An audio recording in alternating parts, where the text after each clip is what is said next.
Rebonsoir pour ceux qui étaient déjà là plutôt. Alors bienvenue dans cette seconde session sur le mystère Touloulou qui comprend 5 communications, hein. Donc sans plus tarder, je vous propose d'écouter Sébastien Chaplon qui est maître de conférence en psychologie clinique à l'Université de Guyane et qui va notamment nous parler du rapport entre le bal masqué et les différentes périodes de croissance de l'individu, les différents stades, si j'ai bien compris. Quelque chose comme ça.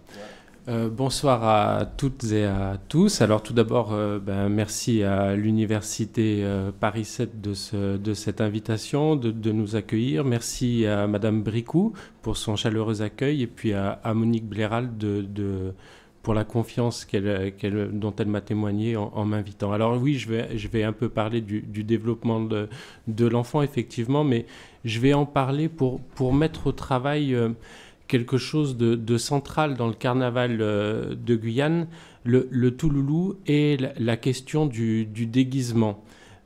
Parce que si on prend plaisir adulte à se déguiser, c'est pas anodin, c'est que ce plaisir pris à se déguiser, à se cacher derrière un masque, il réveille, il éveille et il concrétise un fantasme qui est universel, un fantasme archaïque qui est lié à l'enfance. Parce que ce plaisir de se déguiser, il prend sa source dans l'enfance. Donc je vous propose qu'on aille le visiter en allant faire un tour du côté des différents temps de l'enfance. Donc mon plan, il est très simple. On va commencer à aller voir ce qui se passe pour le bébé. Pourquoi le bébé prend plaisir à se cacher, puis on ira jusqu'à l'adolescence pour comprendre le plaisir que les adolescents, eux aussi, peuvent prendre à se cacher. Alors, mais pour commencer, je voudrais, pour ceux et celles d'entre vous qui ne connaissent pas forcément le personnage du Touloulou, et puis pour répondre à une question qui a été posée hier par rapport aux règles qui sont présentes dans le bal. Tout à l'heure, mon collègue Frédéric Bondil parlait du temps du carnaval comme un espace de non-droit. Alors il y a certes des espaces de non-droit, mais on trouve toujours des règles très précises dans ces espaces de non-droit, quels qu'ils soient, parce que sinon ça peut plus fonctionner. Et une des règles très précises pour le Touloulou, c'est de garder l'anonymat. On ne doit pas entendre sa voix, on ne doit pas savoir. Personne ne doit savoir qui se cache derrière le masque. Et ça a un caractère jubilatoire. Alors, pour comprendre ce caractère jubilatoire, je vous propose déjà d'aller voir ce qui se passe du côté donc, du tout petit bébé. Le tout petit bébé, les prémices de la vie psychique veulent que ce petit bébé, il n'ait pas d'existence propre. Winnicott disait « un bébé, ça n'existe pas ». Un bébé, ça n'existe pas parce que pour se sentir exister, pour connaître son existence, progressivement, il va avoir besoin que sa mère l'aide, que sa mère lui serve de miroir. C'est sa mère qui va lui apprendre à se connaître, c'est sa mère qui va interpréter tous ces états du corps pour leur donner sens. Le bébé ne s'exprime pas, le bébé n'exprime pas de besoin, mais sa maman, parce qu'elle est suffisamment préoccupée de lui, va réussir à interpréter ces moindres signes physiologiques pour leur donner du sens. Le bébé, il va apprendre à se connaître à travers le rôle de miroir que joue sa mère, et il va vivre une existence complètement indifférenciée par rapport à elle.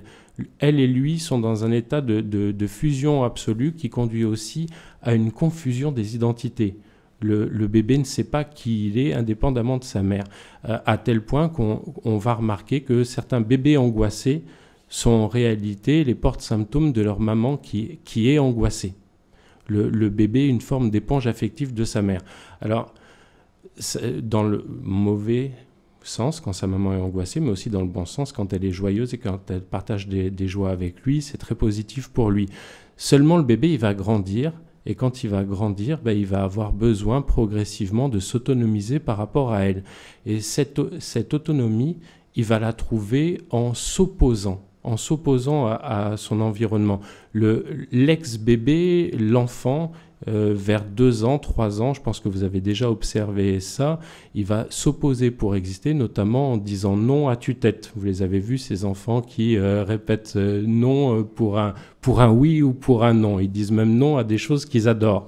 Mais il va aussi, à cet effet, le petit enfant va faire des secrets et des mensonges, des petits secrets, des petits mensonges bénins qui ont un grand sens pour lui. Vous allez observer, par exemple, un petit garçon qui va venir vers sa maman pour lui dire « Maman, maman, j'ai un secret !» Et c'est quoi ton secret? Mais je te dirai pas, c'est un secret. Et puis la maman insiste, et puis au bout d'un moment, après plusieurs temps de répétition, l'enfant va cracher le morceau et on va voir à quel point c'est un secret important. Maman, t'as une robe rouge. Quel secret. Mais le but du secret, c'est de pouvoir avoir la certitude pour l'enfant qui peut avoir des pensées intimes. Si les enfants font ces secrets qui peuvent paraître inutiles, anodins, c'est parce que ces secrets, les petits mensonges qui sont faits, leur permettent d'avoir la certitude qu'ils ont une pensée autonome. Parce que cet ex-bébé face à sa mère qui a interprété pour lui, qui a parlé pour lui ses émotions, qui a pu traduire ses émotions, interpréter ses émotions, ben, il est tellement habitué à cette empathie extrême que développe la mère qu'il pense naturellement que sa mère, elle a la capacité de lire dans sa tête, que sa mère, c'est le professeur Charles Xavier dans les X-Men, que sa mère, elle est télépathe, ce qui est en même temps rassurant, ce qu'il a été pendant une époque, mais ce qui devient inquiétant. Le petit enfant à qui sa maman, qui a vu qu'il avait fait une bêtise, même en son absence, cette maman qui demande à son enfant est-ce que tu as fait une bêtise? Le petit enfant, il se dit que de toute façon, sa mère va savoir parce qu'elle lit dans sa tête. Mais le fait de pouvoir faire des mensonges, c'est avoir la certitude de pouvoir se construire une intimité psychique. Je peux avoir des pensées intimes. Ça va être la première fonction du masque prise durant l'enfance. Mais il va y avoir progressivement cette fonction-là. Elle va évoluer et elle va évoluer vers une forme de pouvoir que va prendre l'enfant sur les adultes. L'enfant va, à travers ses petits secrets, ses petits mensonges, il va découvrir qu'il peut aussi s'enorgueillir d'un sentiment de puissance pris vis-à-vis des grands. Alors, je nous ramène par rapport à cette question du sentiment de puissance que peut donner le masque aussi, je nous ramène au Touloulou pour qu'on ne les oublie pas. Le Touloulou, ça peut être une personne qui est au chômage et qui se sent qu'est sur une période de fragilité. Mais cette même personne, quand elle revêt le costume, elle peut danser peut-être avec les employeurs qui ont refusé de la recruter. Elle peut aller danser avec son conseiller Pôle emploi. Elle peut aussi aller danser avec son mari ou avec son fils à qui elle avait interdit de sortir pour aller danser, sans que personne ne le sache. Et elle peut aussi ensuite se gargariser à l'idée de savoir ce que personne d'autre qu'elle sait. J'étais là et je t'ai vu, mais toi tu le sais pas et moi je le sais. Peut-être que ça sera l'objet de conversations au bureau. Ah tu sais, moi j'étais là samedi soir et lui je l'ai vu. Ah ben moi j'étais là samedi soir et j'ai ce prof qui est là et qui fait le malin, ben j'ai dansé avec lui et il sait pas danser. J'y pense parce que hier on m'a fait danser et que je ne sais pas danser.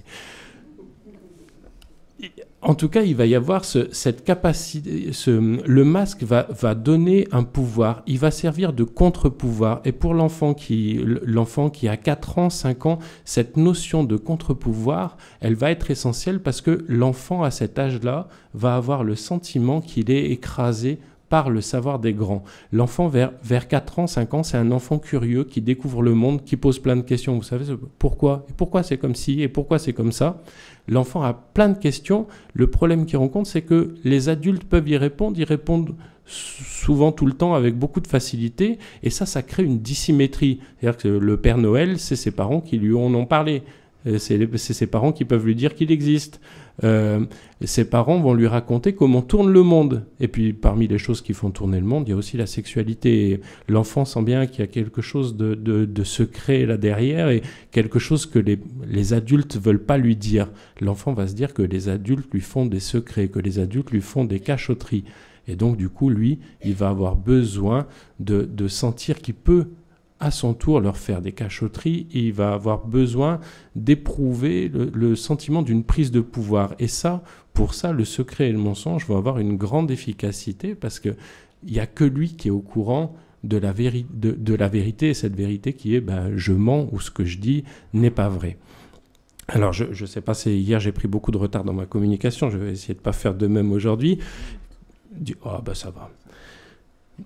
Le masque, le déguisement, en analogie avec dans l'analogie que je vous propose avec le mensonge, il va progressivement évoluer aussi vers une fonction de renversement, c'est-à-dire je vais faire vivre aux autres, peut-être que je me sens impuissant par rapport à tout un tas de choses de la vie, peut-être que je me sens plus petit, peut-être que, pour revenir au Touloulou, aux personnages qui se griment en Touloulou, aux personnes qui se griment en Touloulou, peut-être que dans la vie courante, je me sens fragile, je me sens faible, peut-être que j'ai l'impression que les autres ont plus que moi, mais là, je prends un pouvoir.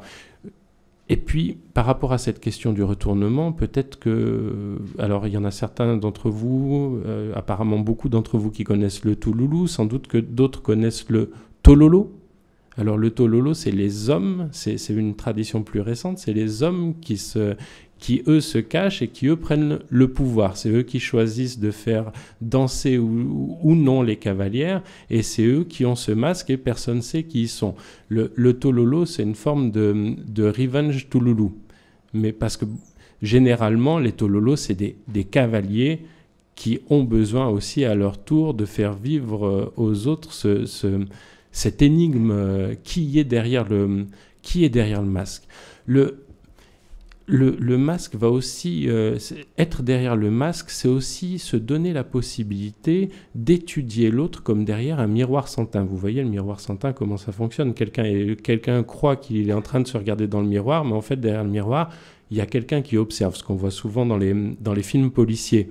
Le masque donne ce pouvoir-là, pouvoir observer, étudier les autres, regarder ce qu'ils font pas.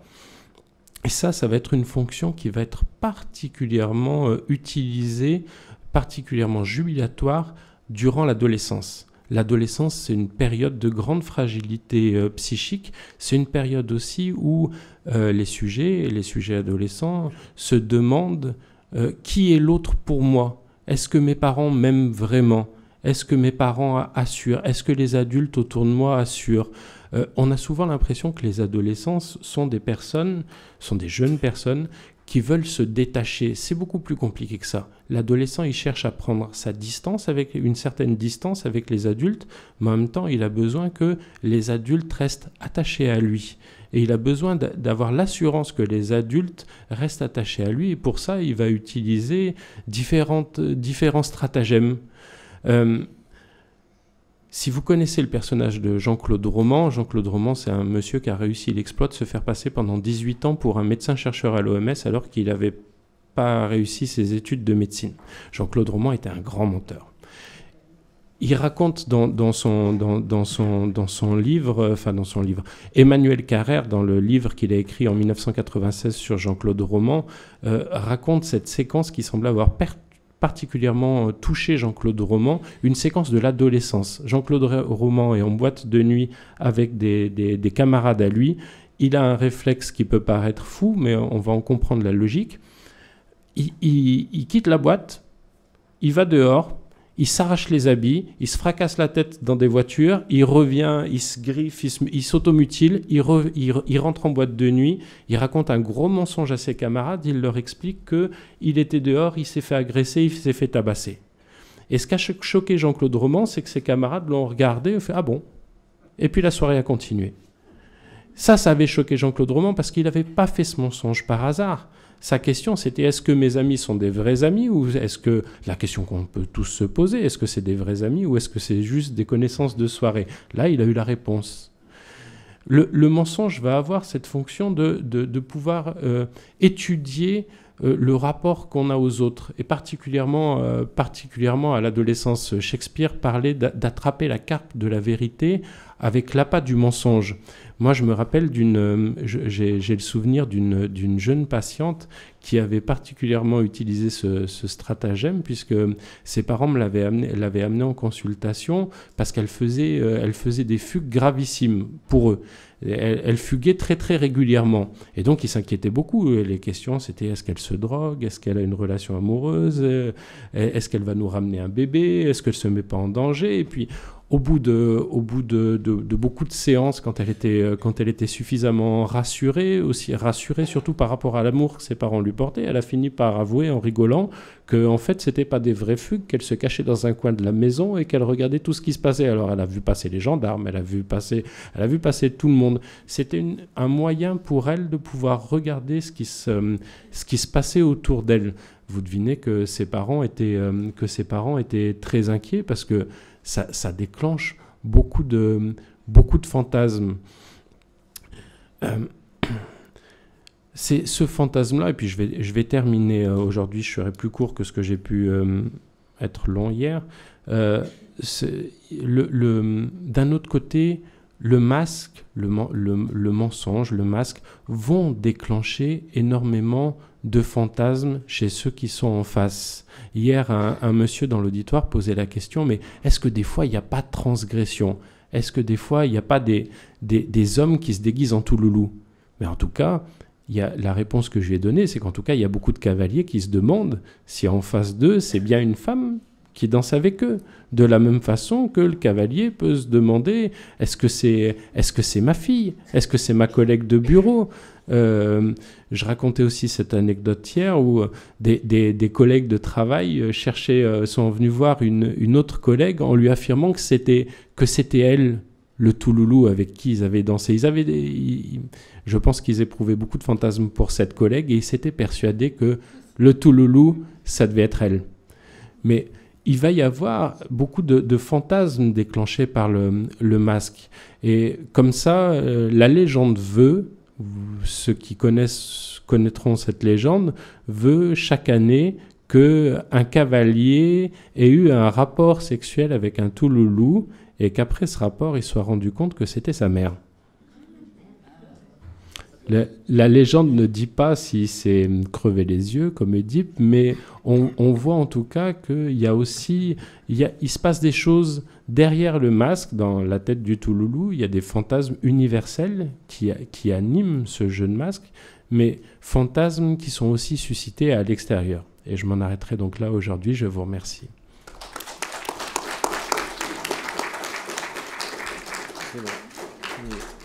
On va pas perdre de temps, on va continuer avec la seconde communication donc, de Christian Cécile, qui est maître de conférence à l'Université de Guyane également, et qui est anthropologue de formation, et qui va s'interroger aujourd'hui sur la place du masculin, ou plutôt du mâle, dans le carnaval. Oui. Alors, je vais quand même remercier, comme tout le monde, et ça va de soi, le professeur Bricou de nous accueillir ici à l'Université des Diderot, et également Madame Bléral de m'avoir convié à cette rencontre et depuis déjà bien longtemps de l'accompagner dans ce, je dirais, lourable périple qui est de travailler autour du Touloulou et du carnaval en général pour sa reconnaissance à l'échelon universel. Alors je vais, comme hier, prendre un peu la balle au bond avec mon collègue Chapelon, puisqu'il vient de parler dans son propos de fantasmes, je dirais de choses, de projections sexuelles. Et c'est l'occasion pour initier mon propos, de dire que le carnaval, il est souvent allié à ce type de notions. Tous les carnavals du monde, quels qu'ils soient, lorsqu'on regarde les parades, qu'on écoute parler, qu'on écoute les chansons, qu'on regarde danser, il y a toujours des allusions et je dirais des expressions liées au sexe et liées donc à la sexualité et liées au fantasme. Alors, l'occasion m'est donnée, puisque je vais avoir une approche anthropologique, vous vous en doutez, de mon propos. Je m'intéresse particulièrement au rapport Touloulou, puisqu'il s'agit de bal paré masqué, du Touloulou et de son cavalier. Comme je le répète souvent, il n'y a pas de danse sans cavalier, ni Touloulou. Ni Touloulou sans cavalier, ils forment un couple fusionnel. C'est une entité en soi. Un Touloulou sans cavalier, ça n'existe pas. Et un cavalier sans Touloulou, pareil. Donc on verra tout ça tout à l'heure. Mais avant, pour vous dire, et c'est important que je le dise, le carnaval, c'est un objet sérieux. Un objet sérieux sur lequel travaillent beaucoup de scientifiques, et de sciences humaines et sociales notamment, et particulièrement les anthropologues ou ethnologues. C'est presque pareil. Et le carnaval, pourquoi on s'y intéresse? Parce qu'il est comme le chant narratif, comme la mythologie, un élément qui possède des codes, qui renseigne sur les sociétés, sur sa psychologie notamment, sur son identité, sur ses fantasmes, tu le dis. Parce qu'une société, c'est un corps vivant. Et le carnaval, parce que c'est un phénomène extrêmement inconscient, extrêmement festif également, parce que la fête, comme pour tout, hein, je parle du carnaval, je peux parler d'autres fêtes, dès qu'on est dans la fête, on est dans la libération du moi, c'est-à-dire qu'on se laisse aller. On a pu un petit coup, on chante plus fort, on rigole, on danse, et c'est le moment où on peut passer tous les contrats, d'ailleurs. Et c'est très sérieux, cette histoire de passer des contrats dans la fête, puisque les grands chefs d'entreprise, vous savez, quand ils font signer des millions et des milliards à des coopérateurs, c'est souvent autour d'une table, d'une bonne table, de bons vins, etc. Parce que ça détend. Et c'est très important. Alors lorsqu'on est dans cette fête orgiaque, on pourrait dire, qu'est le carnaval, ben, croyez-moi, ben, c'est vraiment l'occasion où les choses se disent, se font, etc. Alors, je vais rapidement essayer de développer mon propos en trois éléments. Si je m'intéresse au carnaval, le carnaval, c'est le sens du carnaval que je veux évoquer. Si on parle du bal paré masqué, comprendre qu'est-ce que ça veut dire. Pourquoi le bal paré masqué? Pourquoi des femmes se mettent sous l'anonymat et vont inviter des hommes à danser? À quoi ça sert? Comment on pourrait se dire à quoi ça sert le carnaval? Alors, ça nous obligera, très rapidement, rassurez-vous, à se rapporter à ce que j'appelle au contexte historique, social et culturel des sociétés concernées, la Guyane notamment. Et également se référer à ce que j'appelle les conditions universelles, parce que ça existe un peu partout, le carnaval, même si on n'a pas le bal paré masqué ailleurs, on a des choses qui y ressemblent. C'est pas tout à fait pareil, mais on a un rapport masculin-féminin, forcément, parce qu'il y a la danse partout. Et en deuxième phase, je m'interrogerai sur, on verra rapidement, le touloulou. Comment il fait, quels sont ses caractères, comment il agit, ce touloulou, quelles sont un peu ses postures, et puis surtout le cavalier. Le cavalier, ben, comment il perçoit le touloulou? Parce que si un cavalier, il danse avec le touloulou, comment il se la représente et quel rapport il a avec. Et j'y terminerai, puisque tu m'as également tendu la perche, je terminerai avec le touloulou qu'on a évoqué. Parce que ce sera une belle conclusion, puisque ça se passe et on est en plein dedans, pour voir le sens que ça peut avoir. Parce que vous savez, le débat existe, hein, Madame Léral pourra bien vous en parler, sur le fameux débat Touloulou-Touloulou. Parce que c'est quelque chose qui, vous comprenez bien, qui peut être comme une joute entre deux entités qui peuvent s'opposer. Bien, je reviens sur, comment dire, ce sens du carnaval rapidement. Il y a un auteur qui s'appelle Michel Ager, qui a beaucoup travaillé sur le carnaval brésilien, notamment, de Bahia, pour bien montrer comment le carnaval révèle les gens. Hier, dans le débat, on avait évoqué cette dimension identitaire du carnaval. Et vous avez des carnavals qui sont très liés à la chose idéologique et politique. Carnaval de Bahia, par exemple, où on a un mouvement d'africanisation, où les cultures africaines sont mises en avant. Et comme en Guadeloupe, rapidement, pour citer les groupes APO, avec le groupe phare Akio, vous avez un carnaval qu'on appelle un carnaval identitaire, identité des racines, où on s'exprime à travers une expression très liée à la valeur du tambour, notamment, et à la valeur aussi de la langue, etc. Le bal paré masqué, le touloulou, ne se trouve pas inscrit dans cette lignée idéologique. C'est plutôt dans quelque chose lié à l'universel, on verra bien, à un rapport homme-femme. Alors, si on prend la première référence historique et sociale et culturelle, l'esclavage. Nous sommes tous, je dis nous, puisque je suis également domien, issu de sociétés donc créoles, nous sommes des sociétés postcoloniales. On a connu la colonisation, on a connu l'esclavage. Et l'esclavage, si on prend rapidement le statut de la famille, comme je l'ai déjà dit, la famille n'existait pas dans le système esclavagiste. Vous avez des hommes de côté, les femmes de côté et des enfants au milieu, si je peux dire les choses comme ça pour aller vite. Ça veut dire qu'il s'est posé très rapidement dans la société de plantation et, je dirais, d'habitation, parce qu'il y a deux types de sociétés. Nous, en Guyane, on a connu la société d'habitation. C'est une question de chiffres, tout simplement. Hein. Si je prends Cuba ou la Jamaïque, c'était des sociétés de plantation, ou le Suriname tout près, où il y avait des milliers d'esclaves. Et quand vous aviez de petites unités, ça s'appelait société d'habitation. Mais n'empêche, le système était le même.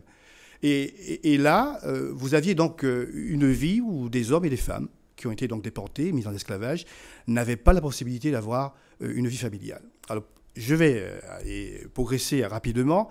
Ce qui s'est posé, et qu'on retrouve dans la littérature, qu'on retrouve dans les chansons, qu'on retrouve dans la psychologie même culturelle et sociale des gens, c'est qu'il y a des contentieux entre hommes et femmes, comme partout dans le monde, mais ceux-là sont particuliers. Alors si je vais très vite, pendant l'esclavage, la femme était violée par le maître.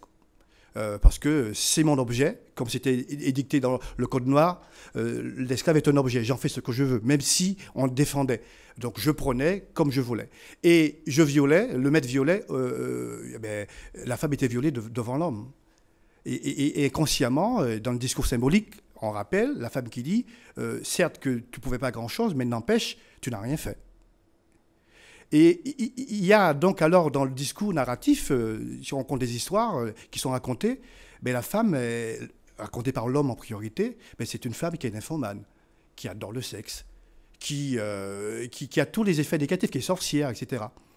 Donc il y a un discours populaire, discours narratif, discours de la rue, qui n'avantage pas, et qui comme se décline comme un contexte où les comptes se règlent les uns par rapport aux autres.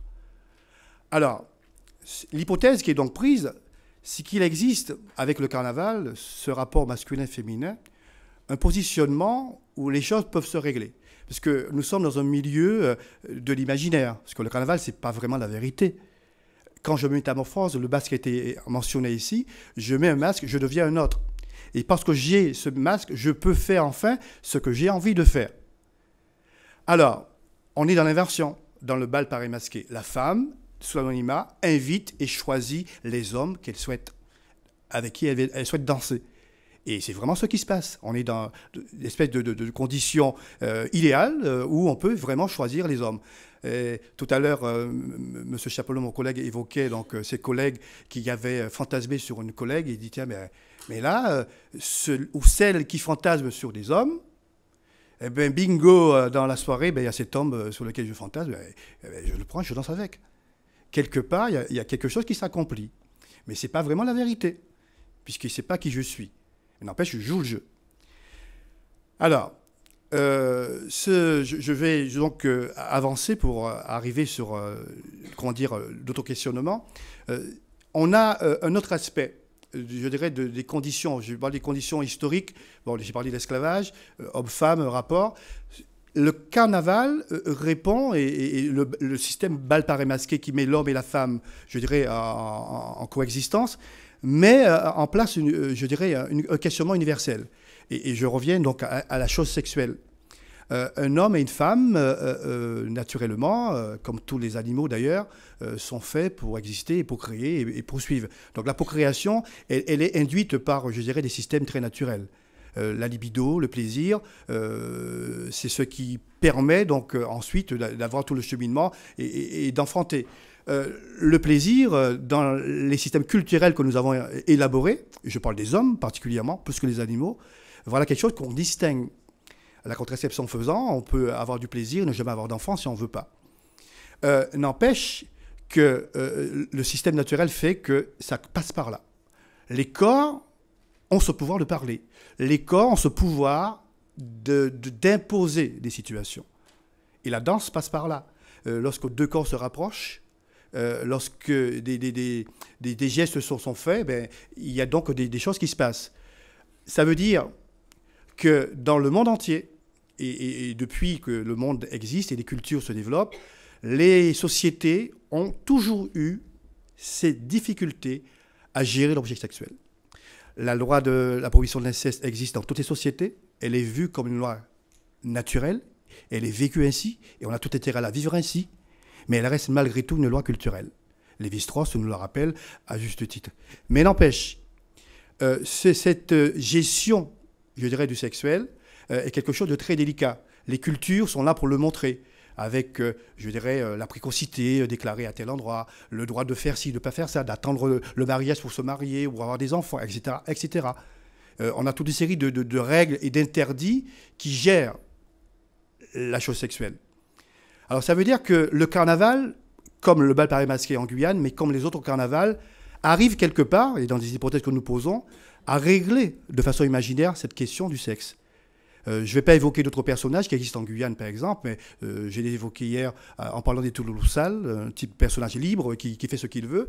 Mais lui, il est vu comme un personnage obscène, c'est-à-dire qu'il ne sait chanter que des chansons où le sexe de la femme, de l'homme, c'est ça. Et toutes les chansons carnavalesques, en général, font allusion à ce type de situation. Il n'y a pas si longtemps que ça, maintenant c'est interdit. M. Bondit, tout à l'heure, parlait de la question juridique, mais il y a des choses qui sont interdites. Présenter un sexe d'homme, un phallus énorme, ou présenter une effigie, un portrait de sexe féminin, ça dérange et ça peut être aujourd'hui sanctionné. Mais il fut un temps, ce n'était pas le cas. C'était justement le lieu permis où je pouvais faire. C'est ça le carnaval. Alors, quelque part, cette hypothèse dans cette démarche anthropologique dit bien que le carnaval sert aussi à ça, à gérer autant que possible les troubles que nous crée et qui provoquent dans la vie de tous les jours la gestion du sexe. Alors, pour revenir au cœur même de mon propos, relation Touloulou et cavaliers. J'ai fait des entretiens auprès des cavaliers pour leur dire comment ils percevaient les Touloulous.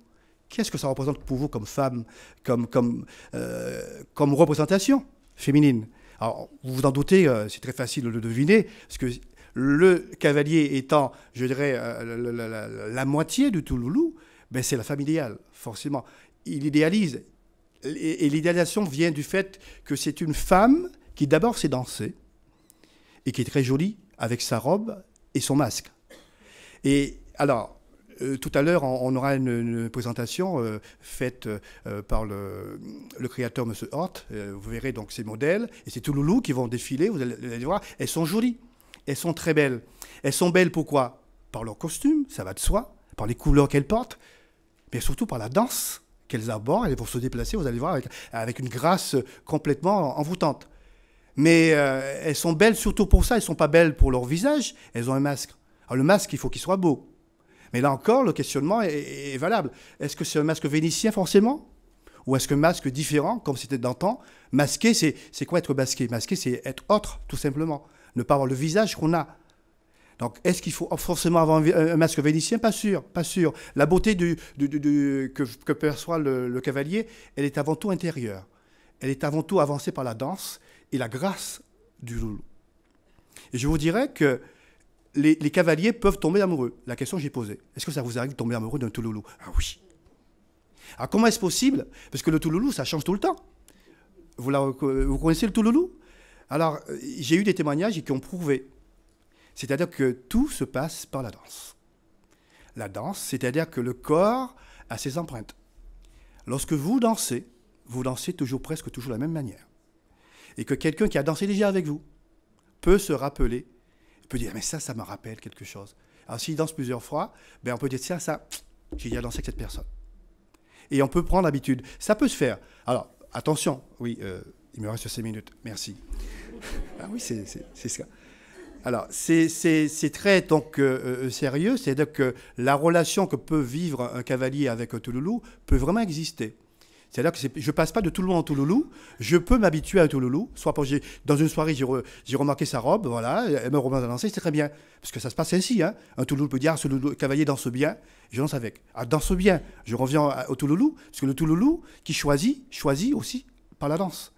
Un bon cavalier est un bon danseur. Si le cavalier ne sait pas danser, même s'il paraît très élégant, là, non, on ne le prend pas. Il faut qu'il sache danser. Et savoir danser, c'est quoi? Alors, lorsqu'on danse dans les dancing, bal Paris-Basquet, on a eu un petit aperçu avec M. Egaji tout à l'heure, mais on a ces fameuses musiques, je vais aller vite puisque le temps m'est compté, c'est une musique qui est vraiment enivrante, envoûtante.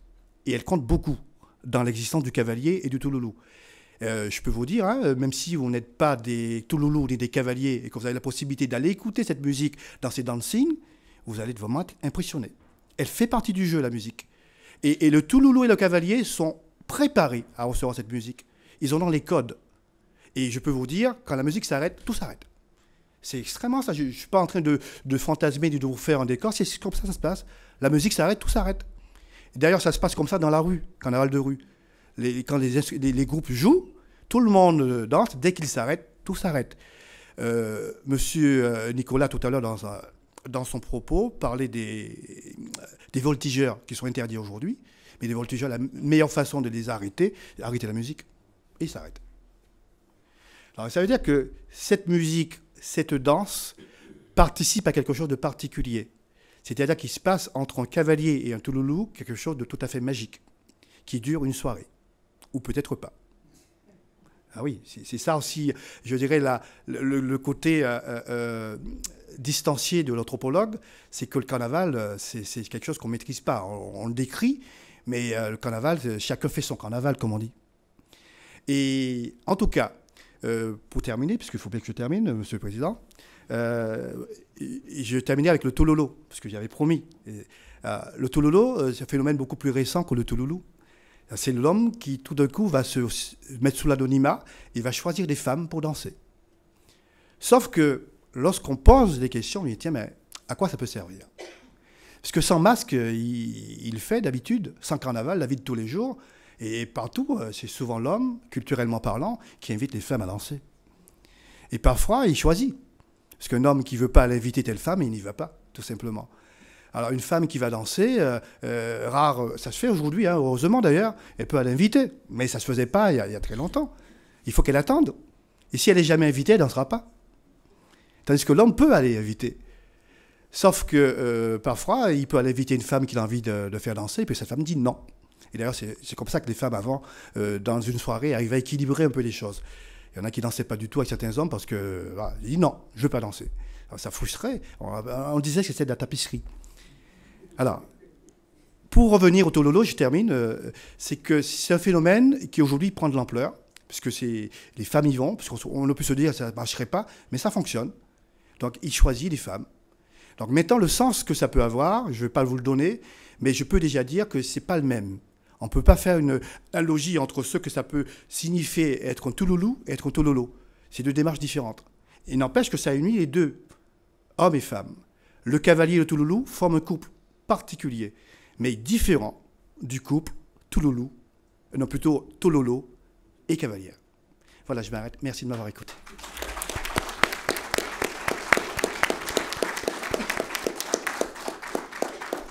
Donc j'imagine que ces deux communications ont suscité chez vous quelques questionnements.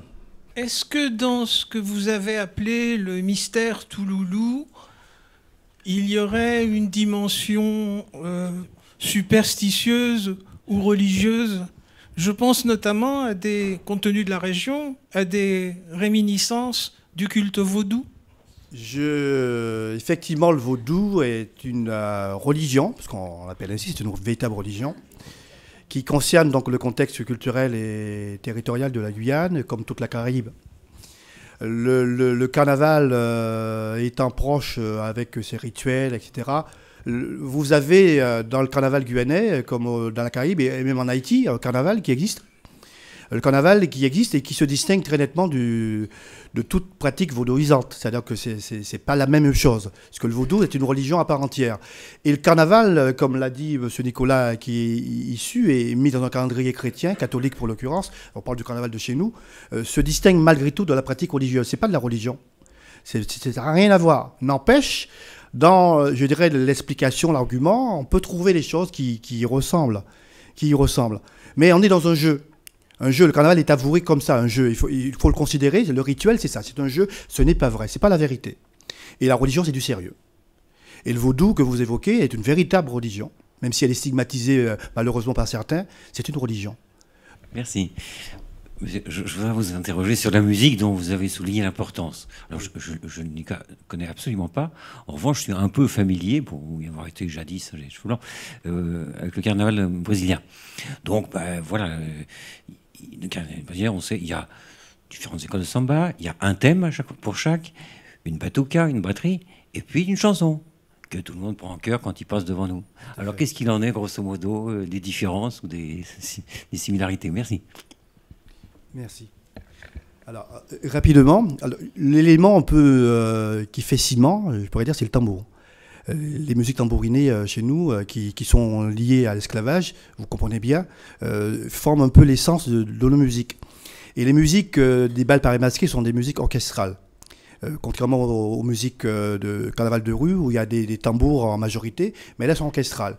Mais elles sont dominées par, je dirais, une cadence. Il y a deux musiques, on a la biguine, on a la mazurka, des musiques très cadencées, rythmées, et aussi avec les chants, parce qu'elles ne sont pas seulement musicales, mais elles sont chantées. Et, oui. Et le quadrille, oui, il y a aussi le quadrille. Et, oui, la valse, oui. Il y a la valse. Et je suis dans mon propos, parce que j'hésite là, parce que je suis dans des créneaux qui sont très contemporains. Parce que tout ce que vous dites, c'est vrai, ça existe dans toute la panoplie de la soirée.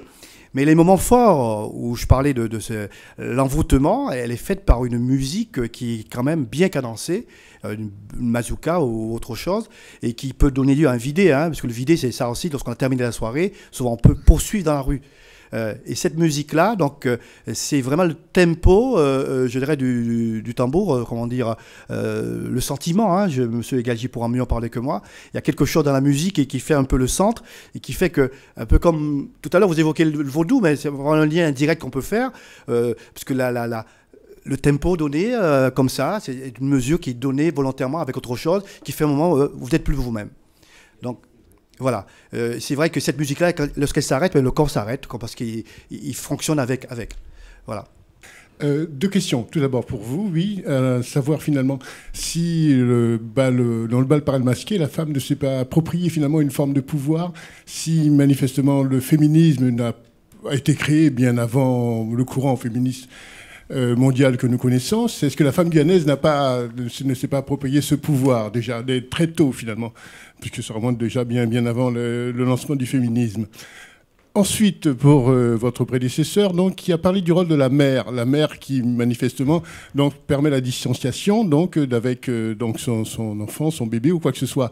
Mais alors, la société évolue terriblement à grands pas et maintenant nous sommes bientôt, peut-être dans quelques années, au stade de la GPA. Quand deux pères, finalement, vont élever les enfants, la donne ne sera plus la même. Oui, hein, il n'y a pas de doute là-dessus. Cette femme qui se métamorphose devient un peu cette femme idéale, surtout s'il y a des cavaliers qui tournent autour d'elle. Et elle a vraiment un pouvoir de danser avec qui elle veut. Elle choisit qui elle veut. Et elle choisit de ne pas danser aussi avec qui elle veut. Quelque part, c'est vraiment une expression concrète, véridique d'une situation, puisqu'elle le vit vraiment. Et symboliquement, ça représente aussi une expression de féminine qu'on ne retrouve pas dans le quotidien et qui donne déjà une perspective de ce que devrait aussi être, je dirais, notre vie sociale. Donc, assurément. Alors, votre question est complexe. Elle est complexe. Elle est complexe. Pour déjà une raison, c'est qu'aujourd'hui, ça touche aussi à la question du mariage homosexuel, de l'adoption par des couples homosexuels. Ça fait peu de temps que c'est légalisé dans différents pays d'Europe notamment, et du coup, on n'a pas beaucoup de retour sur investissement. C'est-à-dire qu'on n'a pas aujourd'hui beaucoup d'enfants qui sont beaucoup d'adultes qui sont d'ex-enfants de couples homosexuels qui peuvent témoigner de leur expérience. Donc déjà, ça complique ma réponse. Votre question, elle m'amène à faire un contournement. C'est-à-dire que vous posez la question indirectement de la place du père. La place du père, on parle Monsieur Cécile hier, mon collègue Christian Cécile, hier parlait de la question de la place du père. Aujourd'hui, il l'a un peu évoqué dans les sociétés postcoloniales, où la place du père, c'est une place qui peut sembler être un peu absente. C'est-à-dire que les pères sont pas toujours avec leurs enfants, ce qui est vrai aussi dans d'autres endroits, mais c'est quelque chose qui apparaît de manière assez récurrente. Mais c'est pas parce que l'homme n'est pas présent dans une famille, c'est pas parce qu'une femme élève seule ses enfants qu'il n'y a pas de père et qu'il n'y a pas d'homme. Parce que c'est la mère, c'est la femme qui porte la place de l'homme. On voit des couples, je vais arriver à la réponse, je suis obligé de contourner pour vous répondre. On voit des couples, des familles, on voit des familles dans lesquelles il y a un homme et une femme, un papa et une maman, et dans lesquelles la place de l'homme est complètement effacée dans le discours de la mère. D'ailleurs, c'est par exemple ce petit garçon qui a 5 ans, qui fait une maladresse et sa maman lui renvoie le fait qu'il est bien comme son père. T'es bien comme ton père. Et peut-être à chaque fois qu'il fait une maladresse, parce que peut-être que cette femme, elle supporte plus du tout son mari. Peut-être que son mari, pour elle, c'est un bon à rien. Et donc, il y a un homme et une femme dans ce couple-là, mais l'homme, la place de l'homme, pour autant dans l'esprit de l'enfant, elle est éradiquée, puisqu'elle n'est pas présente, la place de cet homme n'est pas présente dans le discours de sa mère, ou présente négativement. Je pense que chacun d'entre nous, on porte à la fois une parole d'homme et une parole de femme, à la fois une parole de femme et une parole d'homme, parce qu'on est, qu'on le veuille ou non d'ailleurs, on est toujours issu d'un père et d'une mère. On les connaît pas forcément, ça arrive, mais on est toujours issu d'un père et d'une mère. Et c'est le discours qui va être fait à propos de ces deux personnes qui sont nos géniteurs. C'est le discours qui va être fait à propos de ces deux personnes, hommes et femmes, qui va nous construire. C'est-à-dire un homme va porter un discours sur la femme avec qui il a conçu ses enfants, et une femme va porter un discours sur l'homme avec qui elle a conçu ses enfants. Et une parole qui peut être aussi une parole qui va valoriser une sexualité ou une autre. Ce que je suis en train de vous dire là, c'est qu'à mon sens, mais là je ne m'aventurerai pas très loin, à mon sens, un homme peut aussi porter une parole de femme. Mais des choses restent à construire. Et qu'inversement, il peut y avoir des couples hétérosexuels dans lesquels l'identité sexuée, là je ne parle pas de sexualité, mais d'identité sexuée, l'identité sexuée de l'un ou de l'autre membre du couple peut être complètement dévalorisée. Voilà pour ce que je peux vous répondre. Et on va prendre une dernière question. Alors, je voulais vous demander, parce que dans le bal paré masqué, moi je vois beaucoup de transgressions. Vous n'avez pas évoqué la transgression. La transgression qui était due à l'origine avec peut-être la possibilité de mélanger noir-blanc en dansant, et la transgression de la femme qui peut, elle, à ce moment-là, prendre le rôle initiateur. C'est elle qui va prendre l'autorité sur l'homme en l'invitant à danser. Mais en fin de compte, je dirais que le contexte même est déjà l'apanage de la transgression. Parce que faire un tel dispositif de bal paré masqué où une femme choisit, et M. Egalji m'a rappelé à juste titre de dire qu'on ne peut pas refuser. Hein. Quand elle choisit, vous devez danser. Dans les deux cas. Donc voilà, on est dans la transgression déjà, puisqu'on vous invite à danser normalement, on vous dit non merci, je ne danse pas. Là non. Et il peut y avoir, surtout vu de l'extérieur, quelle que soit la culture à laquelle on appartient, on a été habitué à différentes manières de fonctionner, à différents codes qui sont propres à notre culture. Et on peut avoir aussi l'impression, quand on regarde fonctionner une culture donnée, une tradition donnée, qu'il y a des choses transgressives, peut-être transgressives aussi en fonction de la culture dans laquelle on vient. Je crois que chaque culture, chaque tradition est porteur de tout un tas de règles et de codes. C'est ce qui fait qu'une tradition tient. Si on regarde la tradition du bal paré masqué, il y a peut-être tout à l'heure, M. Bondil parlait d'un moment de non-droit. Ça ne veut pas dire un moment de non-règle. C'est-à-dire il y a des règles très précises et qui ne peuvent pas être transgressées. Mais ces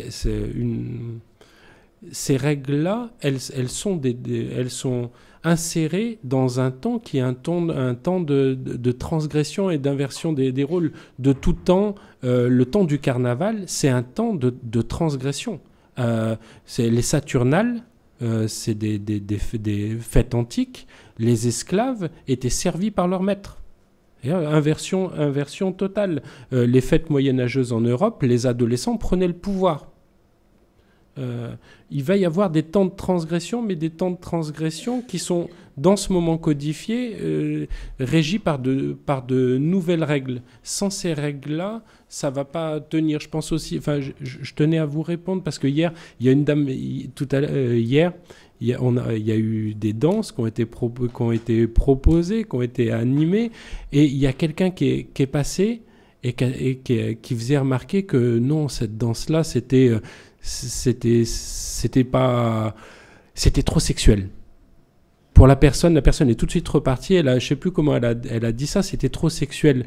Mais il y a tout un tas de codes et de règles dans le fonctionnement qui font que la chose est tenue, que la sexualité est tenue. Et quand quelqu'un qui ne respecte pas ces règles s'insère sans les respecter, effectivement, ça explose. Donc il y a tout un tas de règles qui ne sont pas forcément apparentes pour quelqu'un qui n'a pas connaissance c'est Bourdieu qui parlait de la règle du jeu, par rapport à ce temps donné, à ce moment donné. Je ne sais pas si on a répondu. Alors, donc c'est par rapport à la demande qui concerne le vaudou. Effectivement, il n'y a pas le vaudou. Enfin, le vaudou ne peut pas être lié au carnaval chez nous. Cependant, il y a les croyances populaires. Et dans la perception, la représentation du Touloulou chez certains cavaliers, ce Touloulou, ce personnage est assimilé à la diablesse. Et pour ce faire, autrefois, et c'est là un petit peu l'évolution, donc le combat que nous menons pour que les rites, les codes, les symboles soient encore, même si la tradition est évolutive, mais pour que ces éléments soient encore présents dans les têtes, notamment des jeunes, c'est que ce personnage du Touloulou renvoie à la diablesse.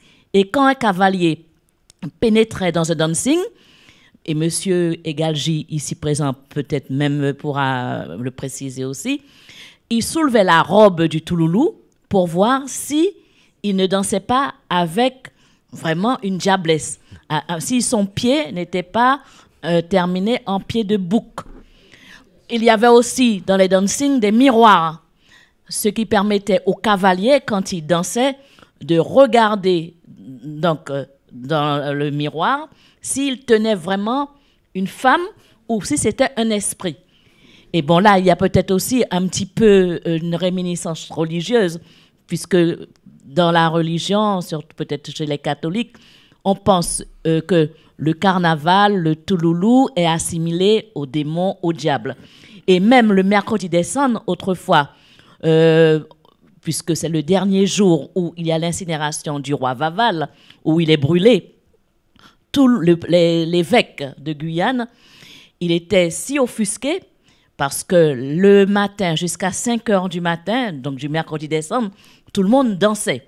Et à 7 heures du matin, les gens partaient pour pouvoir recevoir les cendres. Donc il y a eu un décret de l'Église qui a reculé un petit peu la date de la remise des cendres, si bien que tout le monde peut danser tranquillement jusqu'à 5 heures du matin le mercredi des cendres, et la distribution des cendres n'a lieu que le vendredi, le samedi, le dimanche. Donc vous voyez que même encore dans l'imaginaire, donc il y a Touloulou est assimilé à personnage de l'au-delà, personnage diabolique, voilà. Donc le mystère, l'énigmatique. Oui. Donc c'est vrai, il y a aussi la communauté haïtienne en Guyane, mais ce carnaval, il est... Enfin, nous travaillons sur le carnaval créole guyanais. Mais si on se range chez les Haïtiens qui ont aussi leur carnaval, le carnaval des fleurs, bon, c'est une étude à mener, une étude comparative à mener. Alors, on va prendre une dernière question, très courte, et la réponse le sera tout autant. Hein. Je suis guyanaise, de Sinamari, plus précisément. Je vis en France depuis 30 ans. Je fais le carnaval depuis le berceau.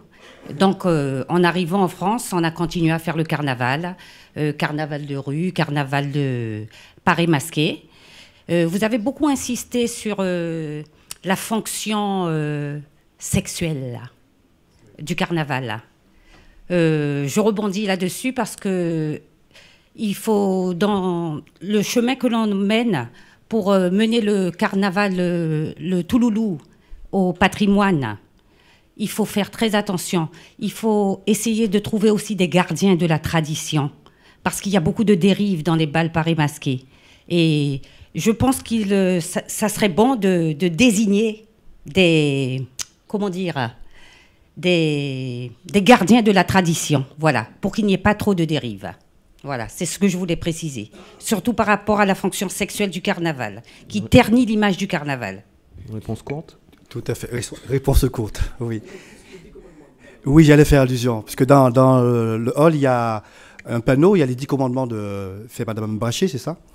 Et comment j'évoquais, je m'arrêterai là, rapide, c'est sur une dimension symbolique, bien sûr, hein, la valeur sexuelle, et qu'il est dans les règles et je dirais l'organisation, la structure du bal Paris masqué, un lot assez important, imposant, de garde-fous qui empêchent donc toute dérive. Hein. Donc maintenant, c'est travailler pour les faire respecter. Dans la situation carnavalesque, si un homme dépasse ou transgresse, voilà, pour employer votre mot, ben, la femme a ce droit de partir. C'est accepté, ça fait partie du jeu. Voilà. Et puis, on n'a pas le droit de dévoiler, rien du tout. Et puis, dès que la musique s'arrête, tout s'arrête. Hein. Après le bal, il ne se passe rien, hein, a priori, bien sûr.